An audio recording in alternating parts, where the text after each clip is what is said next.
Bonjour à tous. Aujourd'hui, je vous lis la suite du livre Belle Amie de Maupassant. Donc j'en étais ici. Madeleine la femme de Belle Amie, vient de savoir qu'elle a reçu un héritage assez conséquent. Il s'arrêta en face d'elle et ils demeurèrent de nouveau quelques instants, les yeux dans les yeux, s'efforçant d'aller jusqu'au cale impénétrable secret de leur cœur, de sonder jusqu'au vif de la pensée. Il tâchait de se voir à nu, la conscience en une interrogation, ardente et muette, la lutte intime de deux êtres qui, vivant côte à côte, s'ignorent toujours, se soupçonnent, se flairent, se guettent, mais se ne connaissent pas jusqu'au fond face de l'âme. Et brusquement, il lui murmura dans le visage à voix basse: « Allons, avoue que tu es la maîtresse de Vaudrec. » Elle haussa les épaules. « Tu es stupide. Vaudrec avait beaucoup d'affection pour moi, beaucoup, mais rien de plus. Jamais. » Il frappa du pied. « Tu mens, ce n'est pas possible. » Elle répondit tranquillement. « C'est comme ça pourtant. » Il se mit à marcher, puis s'arrêta encore. « Explique-moi alors pourquoi il te laisse toute sa fortune. À toi. » Elle le fit avec un air nonchalant et désintéressé. « C'est tout simple.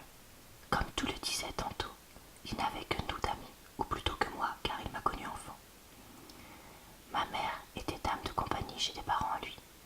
Il venait sans cesse ici, et comme il n'avait pas d'héritier naturel, il a pensé à moi. Qu'il ait eu un peu d'amour pour moi, c'est possible. Mais quelle est la femme qui n'a jamais été aimée ainsi? Que cette tendresse cachée, secrète, ait mis mon nom sous sa plume quand il a pensé à prendre des dispositions dernières, pourquoi pas? Il m'apportait des fleurs chaque lundi. Tu ne t'en étonnais nullement, et il ne t'en donnait point à toi, n'est-ce pas? Aujourd'hui, il me donne sa fortune, par la même raison, et parce qu'il n'a personne à qui l'offrir. Il serait, au contraire, extrêmement surprenant qu'il te l'eût laissé. Pourquoi? Que lui es-tu? Elle parlait avec tant de naturel et de tranquillité que Georges hésitait. Il reprit: « C'est égal, nous ne pouvons accepter cet héritage dans ces conditions. Ce serait d'un effet déplorable. Tout le monde croirait quelque chose, tout le monde en jaserait et rirait de moi. Les confrères sont déjà trop disposés à me jalouser et à m'attaquer. Je dois avoir plus que personne le souci de mon honneur et soin de ma réputation. Il m'est impossible d'admettre et de permettre que ma femme accepte un legs de cette nature d'un homme que la rumeur publique lui a déjà prêté pour amant. Forestier aurait peut-être toléré cela, lui, mais moi, non. » Elle murmura avec douceur: « Eh bien, mon ami, n'acceptons pas. Ce sera 1 million de moins dans notre poche, voilà tout. » Il marchait toujours et il se mit à penser tout, parlant pour sa femme en s'adressant à elle. « Eh bien oui, 1 million, tant pis. Il n'a pas compris en testant quelle faute de tact, quel oubli des convenances il commettait. Il n'a pas vu dans quelle position fausse, ridicule, il allait me mettre. Tout est l'affaire de nuances dans la vie. Il fallait qu'il m'en laissât la moitié, ça arrangeait tout. » Il s'assit, croisa ses jambes et se mit à rouler le bout de ses moustaches, comme il le faisait aux heures d'ennui, d'inquiétude et de réflexion difficile. Madeleine prit une tapisserie à laquelle elle travaillait de temps en temps, et elle dit, en choisissant ses laines: « Moi, je n'ai qu'à me taire. C'est à toi de réfléchir. » Il fut longtemps sans répondre, puis il prononça, hésitant: « Le nom, le monde ne comprendra jamais, et que Vaudrec ait fait de toi son unique héritière, et que j'ai admis cela, moi. Recevoir cette fortune de cette façon, ce sera avouer de ta part une liaison coupable, et de la mienne une complaisance infâme. Comprends-tu comment on interpréterait notre acceptation? Il faudrait trouver un biais, un moyen adroit de pallier la chose.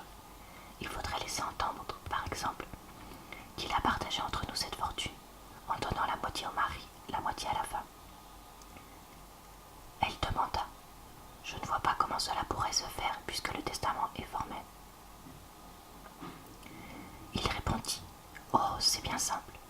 Tu pourras me laisser la moitié de l'héritage par donation entre vifs. Nous n'avons pas d'enfants, c'est donc possible. De cette façon, on fermera la bouche à la malignité publique. Elle répliqua, un peu impatiente: Je ne vois pas non plus comment on fermerait la bouche à la malignité publique, puisque l'acte est là, signé par Vaudrec. Il reprit avec colère: Avons-nous besoin de le montrer et de l'afficher sur les murs? Tu es stupide à la fin. Nous dirons que le comte de Vaudrec nous a laissé sa fortune par moitié. Voilà. Or, tu ne peux accepter ce legs sans mon autorisation. Je te la donne, à la seule condition d'un partage qui m'empêchera de devenir la risée de tout le monde. Elle le regarda encore d'un regard perçant. Comme tu voudras, je suis prête. Alors il se leva, se mit à marcher, et, paraissant hésiter de nouveau, il évitait maintenant l'œil pénétrant de sa femme. Il disait: Non, décidément non. Peut-être faut-il mieux y renoncer tout à fait. C'est plus digne, plus correct, plus honorable. Pourtant, de cette façon, on n'aurait rien à supposer absolument rien. Les gens les plus scrupuleux ne pourraient que s'incliner. Il s'arrêta devant Madeleine. Eh bien, si tu le veux, ma chérie, je vais retourner tout seul chez maître Lamaneur pour le consulter et lui expliquer la chose. Je lui dirai mon scrupule et j'ajouterai que nous sommes arrêtés à l'idée d'un partage, par convenance, pour que l'on ne puisse pas chapeauter. Du moment que j'accepte la moitié de cet héritage, il est bien évident que personne n'a plus le droit de sourire. C'est dire autrement: ma femme accepte parce que j'accepte, moi, son mari, qui suis juge de ce qu'elle peut faire sans se compromettre.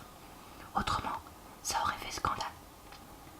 Madeleine murmura simplement: Comme tu voudras. Il commença à parler avec abondance. Oui, c'est clair, comme le jour, avec cet arrangement de la séparation par moitié.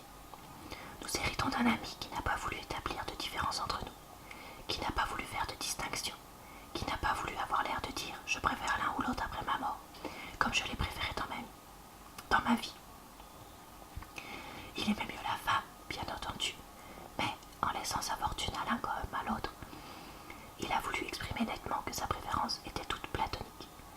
Et sois certaine que, s'il y avait songé, c'est ce qu'il aurait fait. Il n'a pas réfléchi, il n'a pas prévu les conséquences.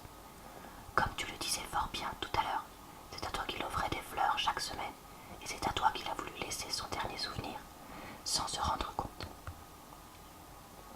Elle l'arrêta avec une nuance d'irritation. C'est entendu, j'ai compris, tu n'as pas besoin de tant d'explications. Va tout de suite chez le notaire. Il balbutia, rougissant. Tu as raison, j'y vais.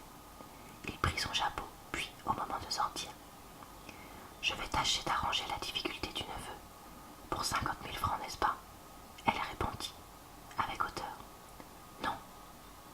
Donne-lui les 100 000 francs qu'il réclame, et prends-les sur ma part si tu veux. Il murmura, honteux soudain: Ah, mais non, nous partagerons. En lui laissant 50 000 francs chacun, il nous reste encore 1 million net. Puis il ajouta: À tout à l'heure, ma petite Mad. Et il alla expliquer au notaire la combinaison qu'il prétendit imaginer par sa femme. Ils signèrent le lendemain une donation entre vifs de 500 000 francs que Madeleine du Roi abandonnait à son mari.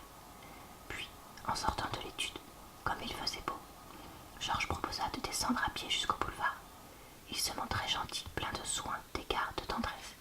Il riait, heureux de tout, tandis qu'elle demeurait songeuse et un peu sévère.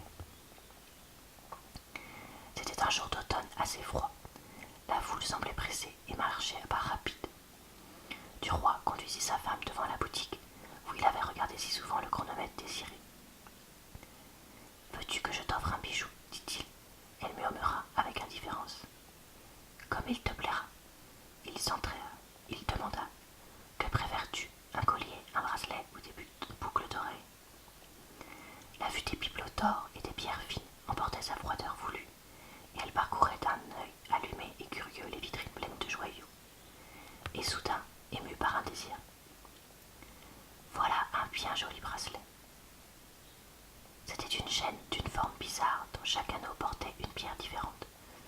Georges demanda combien ce bracelet. Le joaillier répondit 3 000 francs, monsieur. Si vous me les laissez à 2005, c'est une affaire conclue. L'homme hésita, puis répondit non, monsieur, c'est impossible. Georges Duroy reprit tenez, vous ajouterez ce chronomètre pour 1500 francs. Cela fait 4000, je paierai content. Est-ce dit?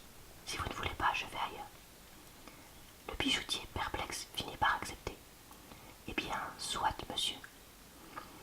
Et le journaliste, après avoir donné son adresse, ajouta vous ferez graver sur le chronomètre mes initiales, GRC, en lettres entrelacées au-dessus d'une couronne de baron. Madeleine, surprise, se mit à sourire. Et quand ils sortirent, elle prit son bras avec une certaine tendresse. Elle le trouvait vraiment adroit et fort. Maintenant qu'il avait des rentes, il lui fallait un titre, c'était juste. Le marchand le saluait. Vous pouvez compter sur moi, ce sera prêt pour jeudi, monsieur le baron. Ils passèrent devant le vaudeville. On y jouait une pièce nouvelle.